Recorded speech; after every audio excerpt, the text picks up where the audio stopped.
So hello fellow Earthlings. This is Earthling 6455463728. And I was listening to Joe Rogan and his guest Ben Shapiro. They were talking about, Joe Rogan was talking about the fact that, all of these things that we grew up with, people are finding that they are racist, sexist, have some kind of trouble with them. And I don't get it. How is everything all of a sudden racist or sexist?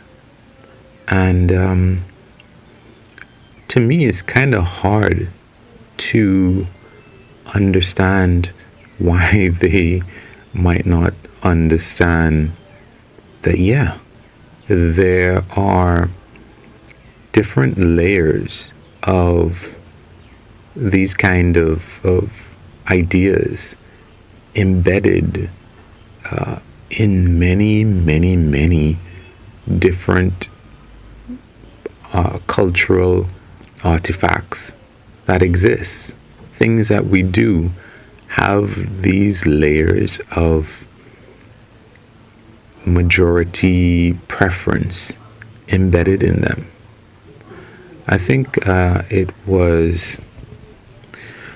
was listening to Chappelle. He was giving a joke, and I think this exemplifies it best. He said he was looking at a cartoon of Pepe Le Pew, and he hadn't seen it in a while, I guess, and he was looking at it with a younger relative of his, and it suddenly struck him that Pepe Le Pew was a rapist. This isn't something that, or at least he was acting as if he was a rapist. This constantly pursuing the female skunk, I think, or I don't remember the exact detail of the cartoon because, of course, Chappelle was just talking about it. But I know what Pepe Le Pew is like. This incessant following and pursuit of either a real female skunk or like a dog or somebody that was made to look like that. And it was funny, right? He keeps going after this, what you want. You need to pursue this love of yours, even if the person doesn't want it. I mean, I am trying to imagine what it would be like to have a girl that I was not interested in constantly hounding me, appearing all over the place. And it seems like it would be the way that women feel about stalkers. Somebody who is just always there. You turn around and there they are. Or you might get these phone calls in the middle of the night and just hear breathing. And the person just keeps calling you back. And you might get to be scared for your life. I once met a girl. This was a girl actually who'd called me for a phone survey. And I called back and her voice sounded nice. So I figured, hey, let me try and meet this girl and talk to her. And I met her and she looked okay, I suppose. So we went out and she was telling me a story, I guess, that I didn't really believe it, but she had no reason to lie. She said that she had recently been incarcerated because she had stabbed her ex-boyfriend with a scissors because he was cheating on her or something like that. And she had no reason to make it up or anything like that. And she didn't display any of those kinds of, idea with me. But still, it didn't work out because in the end, she seemed to be kind of manipulative. She just suddenly out of the blue called me up some of the time to ask me for like $300. And I was like, what the hell? Anyway, yeah, it didn't work out, thank God, I guess. But the same thing that Chappelle could see as an adult in Pepe Le Pew is the same thing that, you know, many people should, if they really take a look, should be able to see in society with respect to, majority versus minority. Just, for example, even Oscar the Grouch. This was another thing that Chappelle was pointing out. He was like, Oscar is a homeless person. And people kind of make fun of Oscar and the fact that he eats all these weird things and he lives in a trash can. But Oscar represents a homeless person. And the way that people treat Oscar, yeah, some of them are nice, but sometimes, let's say he says he found something weird to eat, people aren't really, oh, that's nice, Oscar, glad you found something that you like. No, they're like, ew, that's disgusting. That's not really supportive or helpful of Oscar. There doesn't seem to be anybody who is really trying to look out for Oscar and say, Oscar, maybe you could try this, or maybe you could try that. And that's emblematic of what is out there in society. And I guess it's more easily seen in those examples where your eyes are opened, you actually become woke as an adult to all of these hidden things that were there in front of your face as a child, but you didn't have enough life experience to realize what they really meant. And all of these things, there's so many things. The fact that women are often secretaries. I mean, that's life. That's how it goes.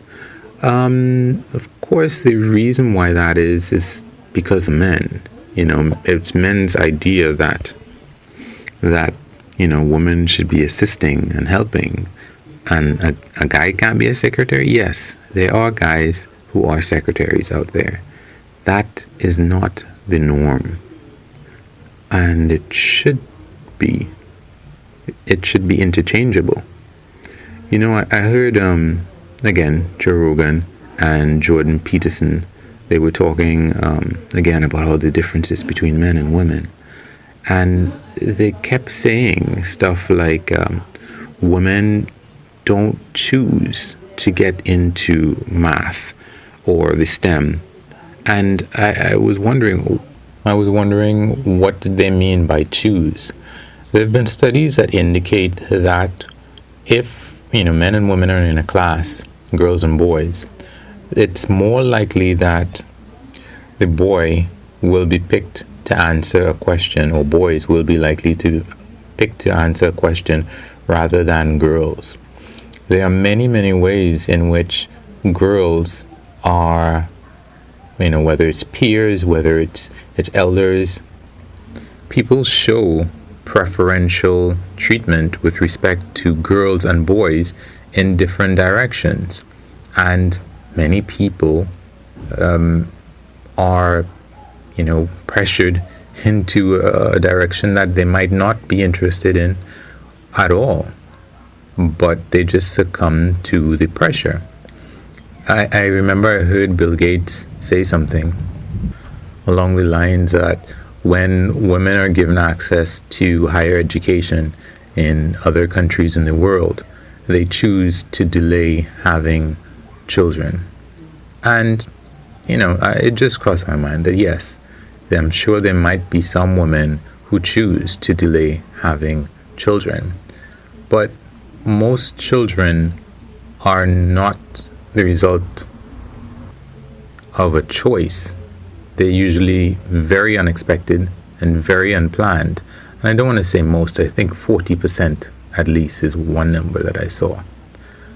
couldn't it just be that when girls are given the opportunity to have education, they just don't end up being in relationships where they're having sex, and as a result of that, they don't get pregnant? And I'm sure for many of them, that would be preferable, to see that your life has some potential rather than being a teenager and having an unexpected pregnancy. So in their discussion, Ben Shapiro and Joe Rogan and Jordan Peterson and Joe Rogan, or more especially with Jordan Peterson, there's this idea of choice as opposed to things that just occur because of the circumstances that you find yourself in. I'm sure that there are a lot of girls who at an early age wanted to get into something that was deemed more for boys, which almost everything that's the case. It's more for boys. Well, not really. Childcare, all these other things are not really deemed as being for boys. But what I mean is, you want to be an architect? Do you want to be a doctor? Do you want to be a surgeon? Do you want to be a plumber? Do you want to be a truck driver? Do you want to be any number of occupations that are outside of the home are often deemed to be for boys. But I mean, anybody who is taking a really careful look at history and at life can see that different things out there, different life pursuits they have been prepared or set up in a way for the people who are the most favored, whether it's rich men and then poor men and then maybe women and then maybe minorities. I mean, we can see that. Initially, the people who were allowed to vote in America were land-owning people. And then subsequently it was men, and then subsequently it was women, and subsequently minorities who were supposedly always allowed to be able to vote. Then, as a result of the Civil Rights Act, were able to vote free and clear without as many encumbrances with respect to Jim Crow laws. So if those things happened with respect to voting, why is it strange to think that there are so many aspects of life that have been set up to favor those people? I mean, have we ever reorganized our society? Have we ever had a massive overhaul to change the way that things are set up so that they don't favor the wealthy, so that they don't favor men, so that they don't favor, even male minorities? We've never had an overhaul. So why would something that, the way that society is this gradual change from how it used to be thousands of years ago to the present? And there's never been a concerted effort to change things, to equalize things. Why wouldn't it be that they would still be harbingers of the past in almost every aspect of life?